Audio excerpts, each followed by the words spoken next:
the Phillies playing .683 ball. They're 2 games ahead of the Braves. The Mets won on Sunday Night Baseball. If you caught a little bit of that on a walk-off home run, they're right around 500.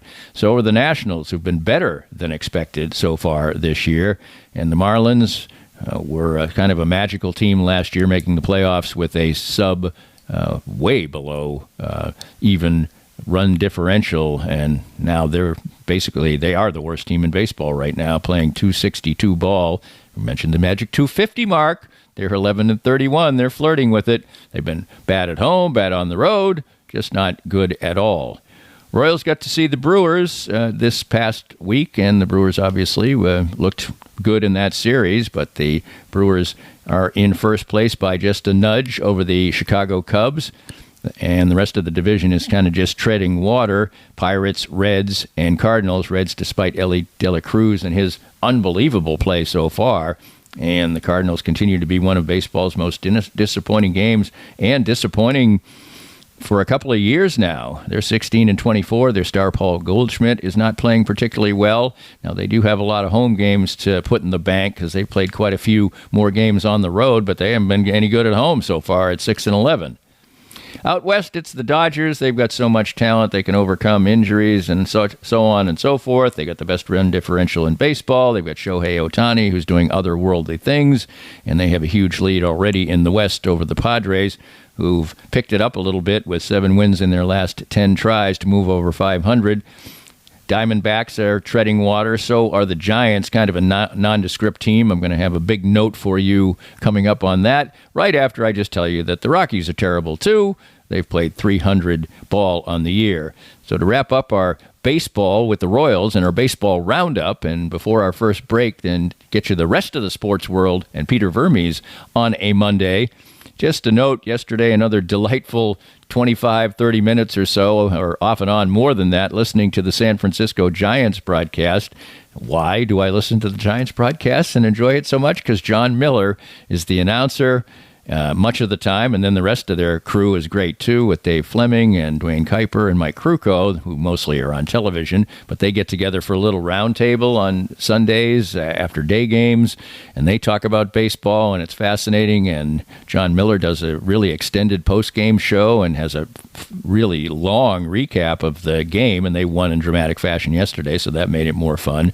But they play the highlights of the game, which includes his highlights, so that's good. So if you have Sirius and you maybe don't make a point sometimes of checking around, and check a Giants broadcast out. It's really cool, and he's great. And once upon a time, the voice of Sunday Night Baseball, and I don't know why he and ESPN at some point departed from each other. That was a long time ago. Actually, Dan Schulman after that, and now it's a different person. It's Boog Shambi now who does Sunday Night Baseball, and it's a great broadcast actually with Chris Singleton, but no one better than John Miller. So a high recommendation to him, and a heads up to you to maybe do that if you've got yourself some satellite radio.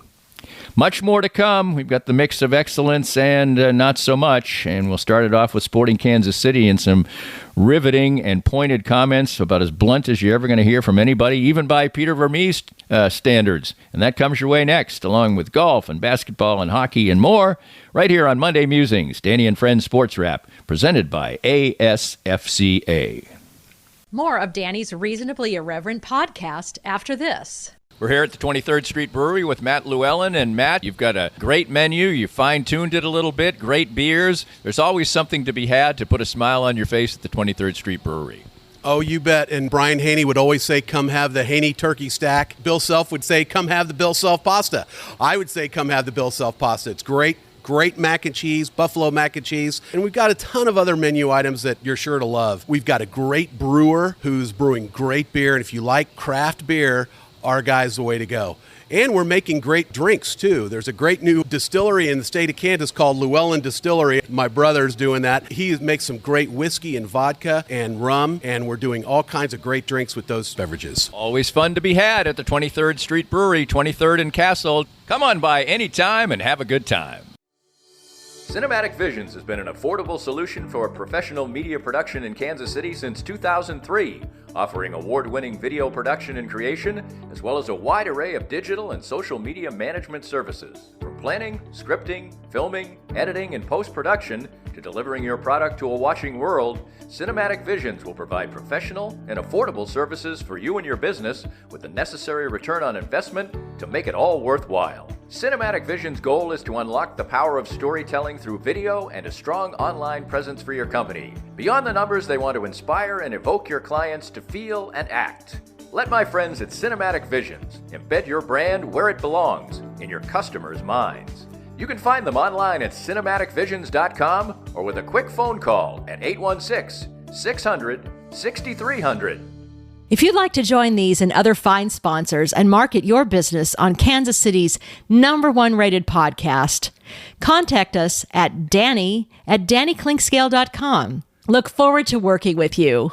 Welcome back, and I'm not going to have to wax poetic very much about the Sporting Kansas City game. Sporting loses by a count of 2-1 to Houston. Of course, that's a good team, and there's no shame in losing that game, but the way they lost it will be described by Peter Vermes in detail. It couldn't have been a more beautiful night at Children's Mercy Park on Saturday night rather, and a sellout crowd was on hand once again, and it seemed to be a good time for Sporting to make a statement against a good team, and they made anything but, losing it by a count of 2-1. The stats were pretty even in this game, but if you watched the game, it really did look like Houston was in control, and that was certainly the feeling of Peter Vermes. Houston scored first. Sporting did bounce back early in the second half on a Daniel Shallowy goal as he broke through for the first time this season.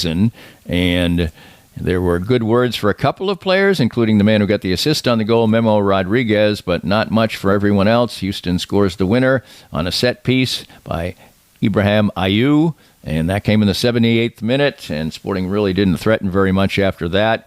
And Peter Vermes was less than thrilled, to say the least, especially with the 2 goals his team allowed. The 2 goals we gave up, they're atrocious, in my opinion.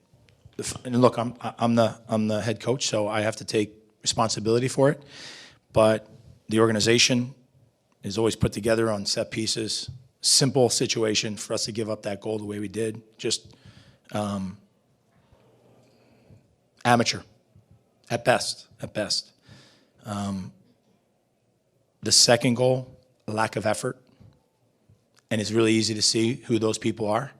Lack of effort to get back there because their player ran by a couple of ours. That's not Sporting Kansas City mentality. It's not, and I have a real problem with that aspect of it, and I'll be dealing with that like very quickly because that's just unacceptable to me. If there's one thing that I can't put up with, and that is the lack of effort on plays. And then the other thing is we have a responsibility to our fans when they come into this place to leave your heart on the field. Leave your blood, sweat, and tears on the field. And I think certain guys do that, and I think certain guys don't. And if I have to make the changes within the starting lineup, whatever, then I will do that. It's unfortunate in that in the first half, we had some incredible opportunities where we turned them over in their half, but our decision-making was very poor. We're shooting from 35 yards out when we can actually dribble right into goal. We stole one, and we shoot, and Willie is wide open. If you just give it to him, he's walking in 1v1 with the goalkeeper. So decision-making, that part of it, look, that has to always get better. Like, that's something that you're always working on. But you also have to be able to take advantage of the things that you have, you've created for yourself, and that's why I go back to those situations. We won the ball, we turned them over in their half, in the first half. We should have scored, 2 goals on easily, if not 3, based on some of the opportunities that we turned them over on. And did they finish their chances? Sure, but they were both just terrible defending on our part. You talk about the effort in question on that second goal. I mean, what do you do to rectify that? And is it a message to them? Is it a one-on-one conversation? I don't want to get into what I plan to do with them. I'm not going to get into that, but it is definitely going to be addressed. Hey, Peter, Memo had a very proactive game tonight. What have you seen in his progress this season? It's not him and Radoya. Those two guys work their asses off.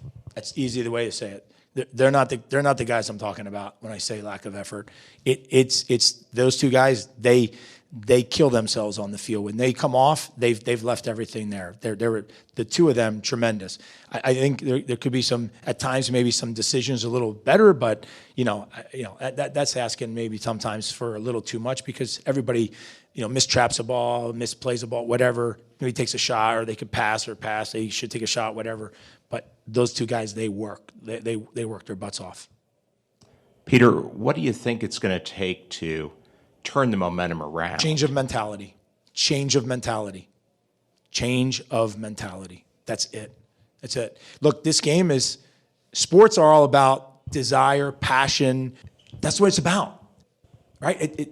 In sports, you suffer, right? You suffer in different ways. Sometimes you suffer a result. Sometimes you suffer because of the amount of effort you had to put into a game.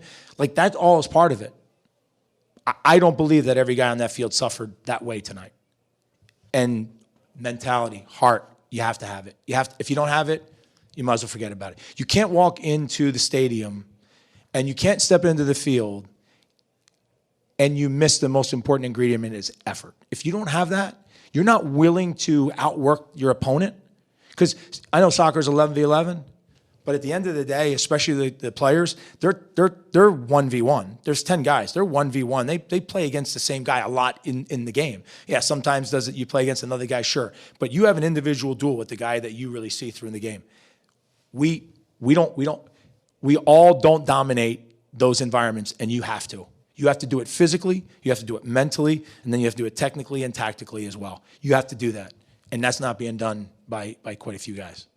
Bouncing off mentality, I mean, I know that takes a while to build up, in camp. No, it doesn't. It doesn't. No, it doesn't. It really does. Because this is a very similar group that we had last year. I mean, this is very similar. There's only a couple additions to this team at the moment. So that team figured out from a mentality perspective to do what they did last year, which was, look, in my opinion, pretty impressive once we got our guys back. It's a mentality right now. It's not that they don't have it; it's that it's not happening. And as I said to you, I'm the first person to say I'll take responsibility, but when I have to do that, it's also going to be really. When I was talking about suffering, there will be some suffering over there, some real suffering. So is it just like the fire is just not turned on? Is what you're saying? Like I said, it's not all the guys. I just answered the. I mean, I'm not trying to. I answered the question. It's not all the guys. It's quite a few guys though. And when they get out there, they're not putting in 90 minutes, 70 minutes, 60 minutes, whatever their time is. They're not going after it. They're not helping the team. It's like I said. Look at the second goal. The second goal, their guy runs by two of our guys who were further back, and one stops in his tracks basically. If he's just running back, the guy passes him the ball, and he just takes the ball up the field if he wants to. So it's more of mentality and effort is what it is.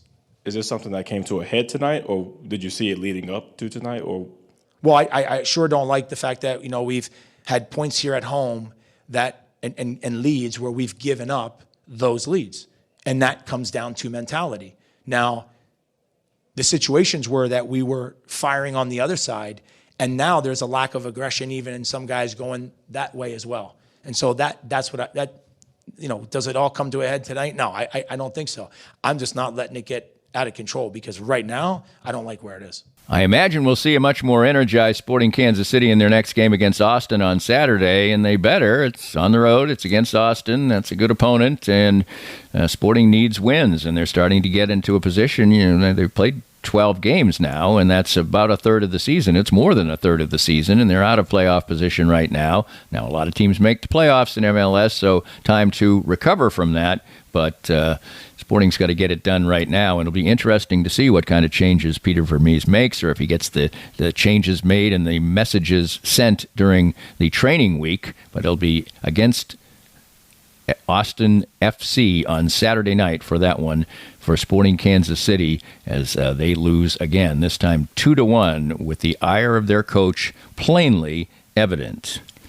Just about the opposite end of the spectrum is one Rory McIloy. McIloy has now won a couple of tournaments recently, a team event, and he basically puts on a virtuoso performance at the Wells Fargo Championship, limited field, big money, and McIlroy ends up winning